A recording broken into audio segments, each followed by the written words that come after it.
Okay, now it's time to do example number 2. This is a trig problem. So I still need to do the same thing. Now I want you to recognize that the intervals have been changed. It's not from 0 to 2 pi like it normally is. Let's go ahead and find the derivative first. Alright, so remember this is the same as sine x, which is going to be the product rule, which is going to be first derivative second plus second derivative first. So first derivative second plus second derivative first, and then plus the derivative of cosine, which is negative sine x. This ends up being 2 sine x cosine x minus sine x. If I do a GCF of sine x, I'm left with 2 cosine x minus 1 is equal to 0.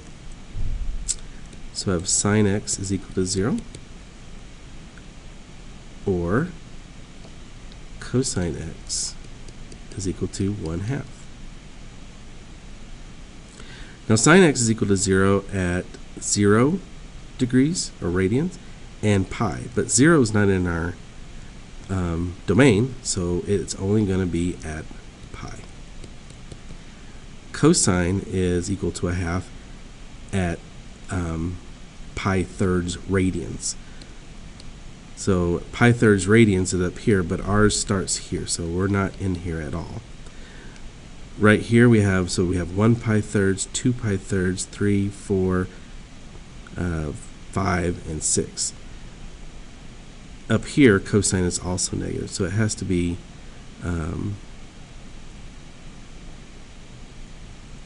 over here because it's also negative here. So it's over here, and that is, so it's 1, 2, 3, 4, 5 pi thirds. That's what x is over here. All right, so we have our first endpoint. We have our last endpoint. We have the points in between.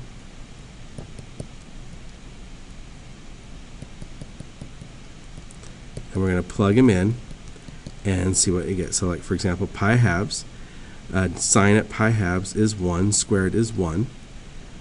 Oh, and then cosine at pi halves is 0, so that answer is 1. We have pi.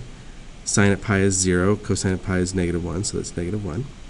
We have 5 pi thirds. Sine at 5 pi thirds is negative root 3 over 2, but we're squaring it, so it becomes 3/4. And then we have cosine, which is 1/2, so we have 3/4 plus 1/2 is equal to 5/4. And then we have 2 pi. Sine at 2 pi is 0, cosine at 2 pi is 1.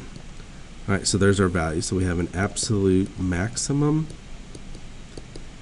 y equals, and then you just look to see which one of these is the largest number, 5/4. And we have our absolute minimum, y equals -1. All right, here's another problem. So we'll quickly do the derivative of this. The derivative of this problem becomes 2 over 3 cube root of x plus 2. If you would like to pause the video at this time and actually do that one by yourself so that you can remember how to do the derivative, then feel free to do so. All right, so f prime of x is never going to be 0 because the numerator will never equal 0, but f prime of x is undefined at x equals -2. So we do have a critical value at -2. So now we're going to test our numbers. We have our first endpoint, we have our last endpoint, we have our critical value. Now the derivative is not defined at -2. Doesn't mean that the function is not defined. So this could be a cusp, but for some reason the derivative doesn't exist. So we're going to plug it in and find out what happens. So we put in -3, that's -1. Squared is 1, cube root is 1. We put in a -2, that's 0, that's just 0. Put in a 6, that's 9. Square 9 is 81, cube root of 9 is 4.